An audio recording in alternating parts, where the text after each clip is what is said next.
As more and more time goes on, and for the few people that is left watching mainstream sports talk shows, there is one thing that I've noticed. The more things change, the more narratives stay the same.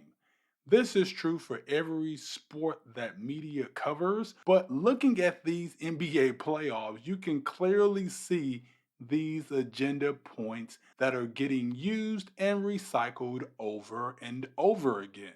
These same talking points have been used forever, and it depends on how the media views you.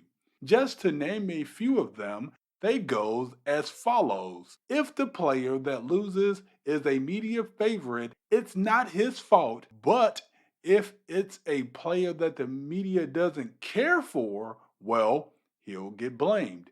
If the media likes you, the star player of the winning team will get all the credit for his team winning, even if he wasn't the best player for the winning game of said series or even the best player in the series. And then, of course, the losing player will get all the blame even if he did his part, unless the media likes you, then it's your supporting cast. And last but not least, to downplay how good a player is, they, of course, don't like, they'll find the scapegoat of the other team that he played against to slander him.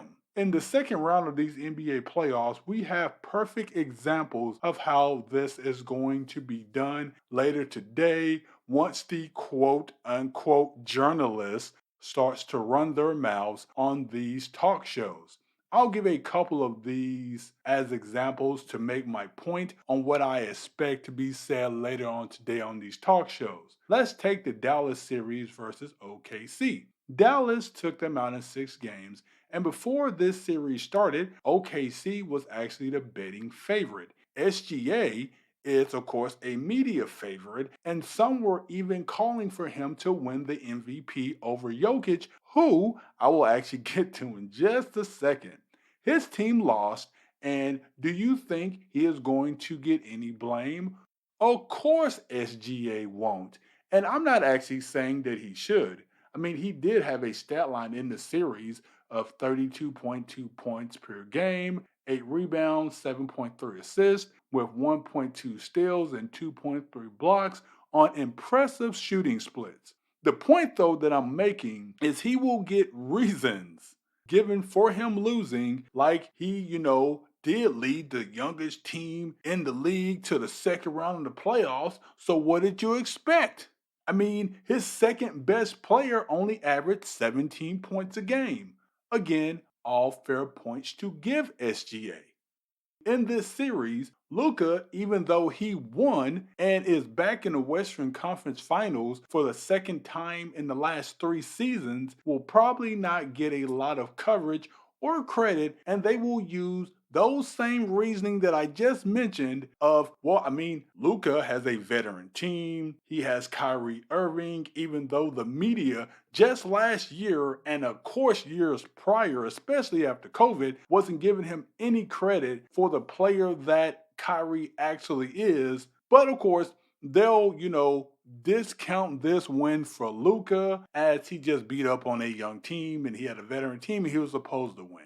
On the flip side, you have Jokic, who his Denver team just lost to the up and coming Minnesota Timberwolves in 7 games. Y'all already know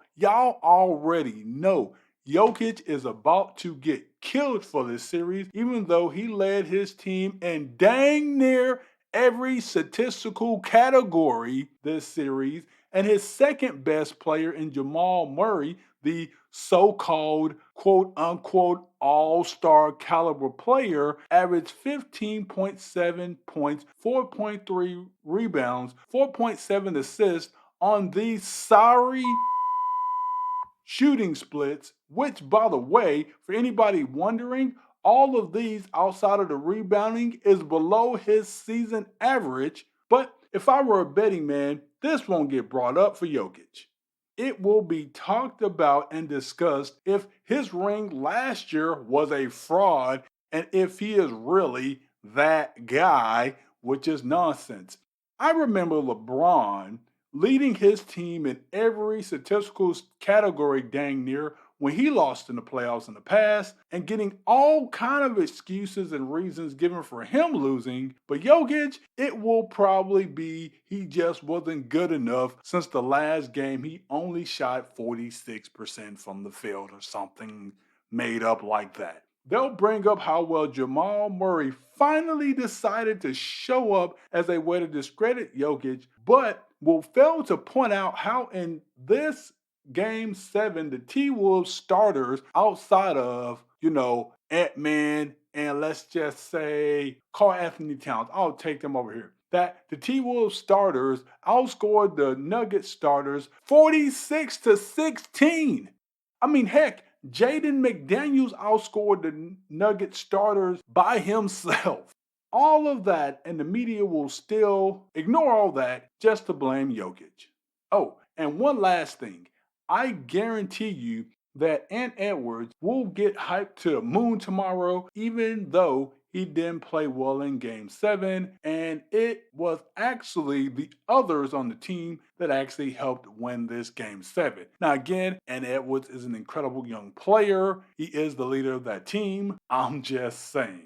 They won't bring that up. They will bring up his overall series numbers instead because he's their guy that they want to push. The lack of consistency with these people's points and talking points is so apparent, and their game is so predictable when it comes to this stuff. It's just sad at this point. Hey, if I'm wrong about any of what I'm saying, and the media does the opposite of this, please feel free and come back to this video and let me know that I was wrong. But I doubt it.